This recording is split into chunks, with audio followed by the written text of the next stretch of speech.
challenge, c'est effectivement comment créer la relation de confiance, ce qui est pas simple. Et après, comment éviter que... parce que la startup, c'est une usine à business model, et si on la fait dévier, si on la prend pour une micro SS2I corvéable, ça ne marche pas, ça là-dessus. Donc, il y a un peu d'éducation de l'écosystème sur ce que c'est qu'une startup. Voilà. Donc là, quand même, c'est pas simple. Donc oui, il y a besoin de startup, mais les relations grands groupes startup ne sont pas un long fleuve tranquille. Nous, dans notre domaine, typiquement sur la santé, je sais que c'est assez paradoxal, mais les gros font peur. Et qu'on a finalement plus de facilité à travailler avec certains établissements que Google, quand il sonne à la porte, tout de suite, tu vois, tu as une armée d'avocats qui se pointent et ça fait très peur.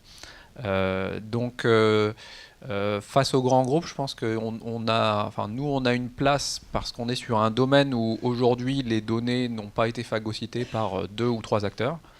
Elles sont finalement dans des tas de silos qui sont accessibles avec la même difficulté pour tout le monde. Et que c'est là qu'il faut probablement aller.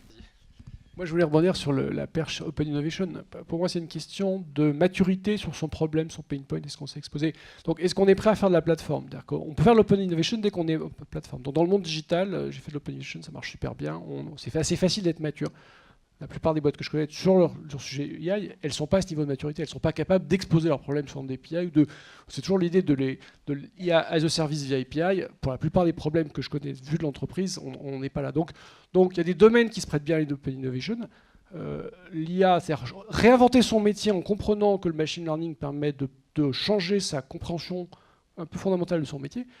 C'est beaucoup trop complexe pour être exposé en mode Open Innovation avec des API en mode ouvert, etc. C'est pas...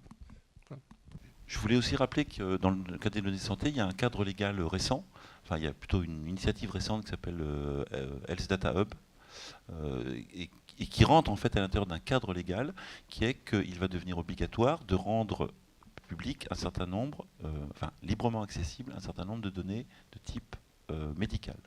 Alors, avec un certain nombre de contrôles, de verrous, mais en tout cas, il va falloir être capable de les rassembler à différents endroits. Donc, il y a ce Health Data Hub qui est en train de se mettre en place.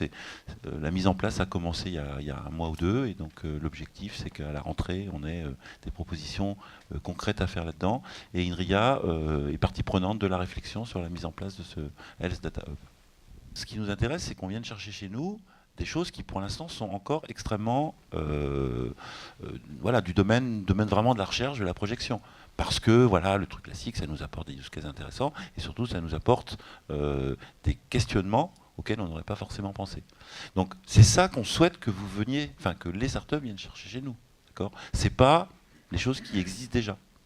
La startup est une machine de guerre, une petite machine de guerre en train d'exécuter un business plan, en train d'essayer de l'imposer.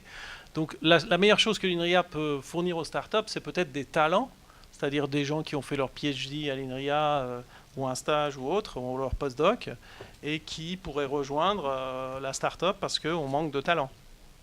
Mais pour moi, c'est à peu près tout. Finalement, ce qui a bien marché, c'est les missions très courtes. Donc on a fait 3 missions courtes, c'était une fois 2 jours, une fois 4 jours et un stagiaire. Alors ce qui est assez paradoxal, c'est que ça s'est jamais fait sous la même forme. C'est vraiment bien. En tout cas, nous, ça nous a vraiment aidé. On a gagné au début, on a gagné en 5 jours, 2 mois de travail, je pense. Pour essayer d'arriver à un consensus, parce que je soutiens vraiment ce qu'a dit Chab et ce qu'a dit Olivier. En fait, ce qui marche le mieux, c'est l'essaimage. C'est quand quelqu'un part de l'INRIA avec des programmes, avec tout l'environnement dans lequel il a baigné, et toute la science qu'il a, et qu'il l'amène en fait dans l'entreprise. Et le moment privilégié pour ça, je pense que c'est le postdoc. Et il y a un certain temps, il existait des postdocs industriels où l'INRIA pouvait mettre à disposition, je ne sais pas si ça existe encore, mais pouvait mettre à disposition en fait et payer un chercheur juste après sa thèse pendant 1 an, 2 ans pour aller dans une start-up. C'est vraiment le bon moment.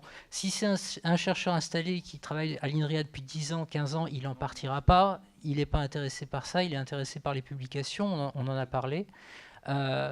Si c'est pendant sa thèse, là, il va être trop pris par l'équipe de recherche à travailler sur des sujets de publication et pas des sujets opérationnels. Donc le bon moment, c'est vraiment le postdoc.